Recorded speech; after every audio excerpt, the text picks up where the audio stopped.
What's up, YouTube? This is what we're working with today. We're going to try to get this charger up and running.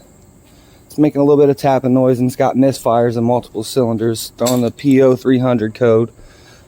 I know all the coils are good, all the spark plugs are good, fuel should be good. I've done a couple little odd things. I just started throwing all kinds of stuff together. Put a new PCV valve on it.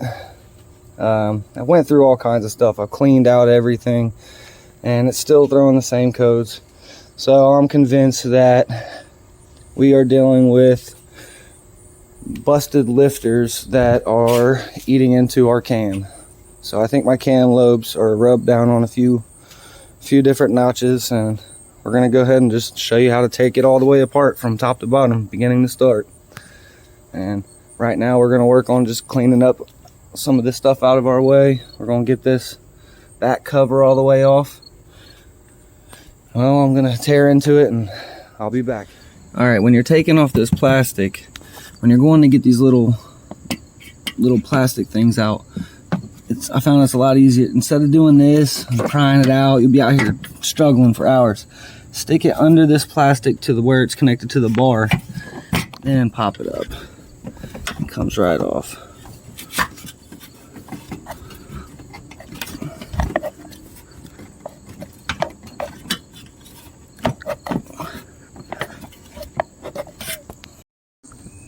Then for the wiper blades, there's this one bolt on each one, 15 millimeter, seem to get it out. And you press in on here and pull up. Press in, pull up. After you get your wiper blades off and get this plastic all out of here, you're left with the bar across. Two 13 millimeter bolts on each side. Wiggle this out of here. That wire harness above the purge canister is sitting there, and it's like got one of those plastic pieces up in there. Take your screwdriver, bust it out of there. This is free. Then you're left with all open space. You can even take your hood off if you want more room, but I'm leaving it on right now. Then you can start working on taking all this out of your way. Get your air box out of here, intake manifold, get it out your way. Start unplugging all your fuel injectors, your coils, cleaning up everything out of your way so you don't damage no wires when you start going in here with the socket trying to get all these bolts off the valve covers and then getting down to your head. You need as much room as possible.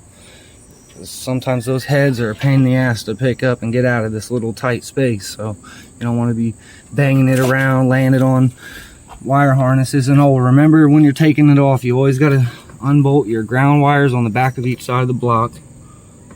You've got to take off your O2 sensor plug off the back side, or else you're going to be yanking it out with your headers. You got to take off the two bolts off of your exhaust. You don't have to drop the whole exhaust, but you have to unbolt it from the flange, because when you take this head off, you just got to take it out with the intake manifold on there. Exhaust manifold. There's no way to really take that stuff off without removing the whole engine.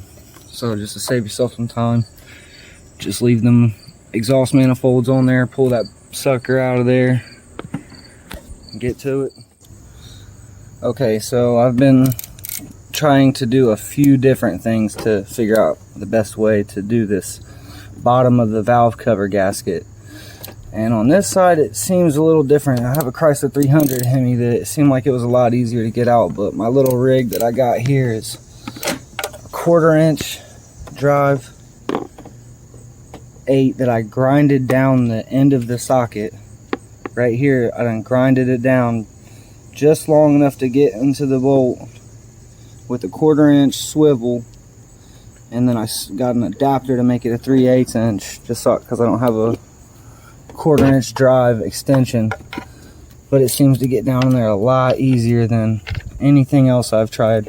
Any of my 3/8 inch drive stuff that I put down here, it just hits all up on these metal lines, I think they're brake lines, and gets all up on this harness, and it seems like my swivels are just eating up the harness and all that. So quick tip, 1/4 inch drive stuff seems to get in there a lot quicker. They don't look too bad from right here, but they don't look that great. taken this one off before, and I tried to clean up some of the guck that was down here on this exhaust side. Didn't do a very good job. It's pretty gucked up. But good thing is, we got a set of pretty ones to put in it. I'm probably not going to do this white valve cover shit.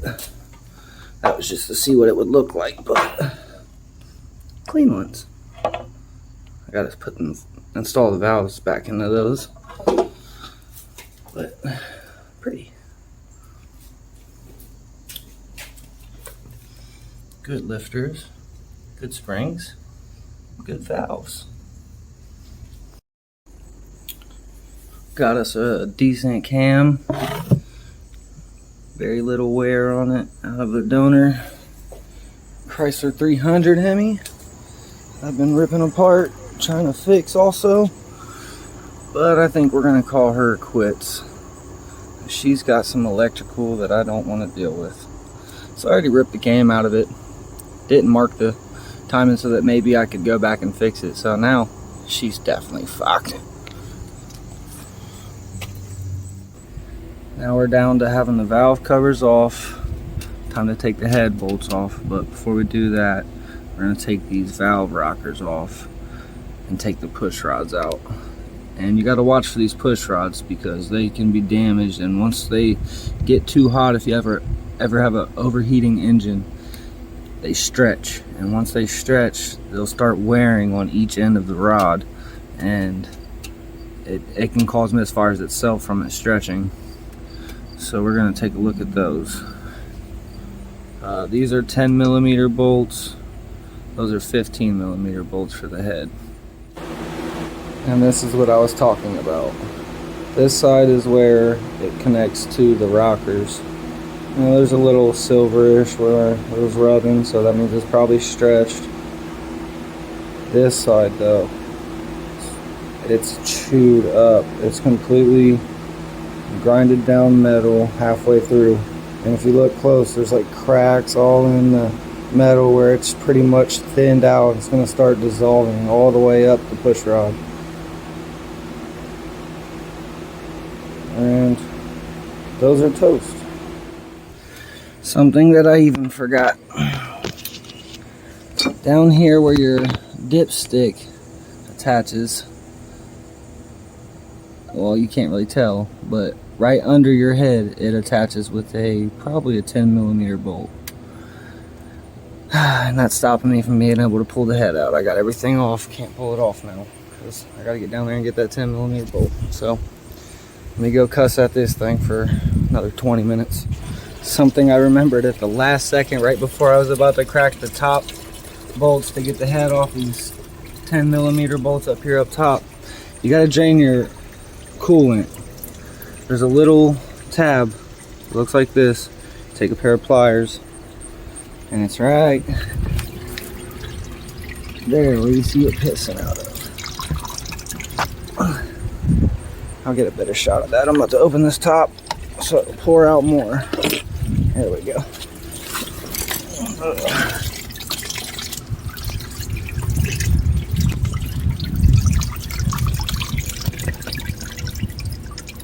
Right at the bottom of your radiator, there's that little tube that comes down the bottom right above it. Make sure you put it back in, don't forget that.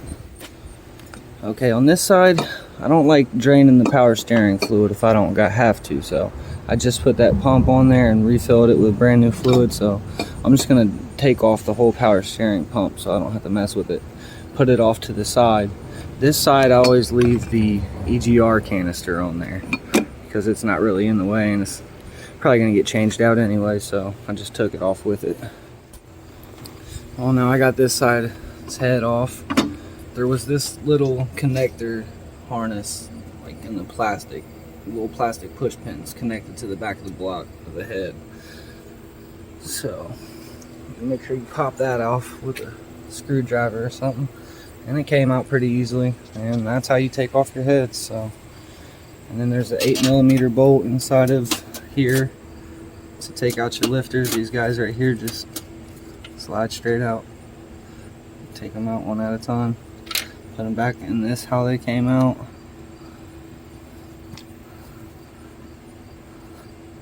And don't get this thing dirty like I am. All of them look decent, so I'm dealing with something else, so it might be timing. And the way these pistons are sitting in here, those two, 1 and 3 are both down, 5 and 7 are both up. I'm not sure if that's right, so pretty sure they're supposed to be 1 up, 1 down, and like that. So I'm about to look and see if the timing's on point or not.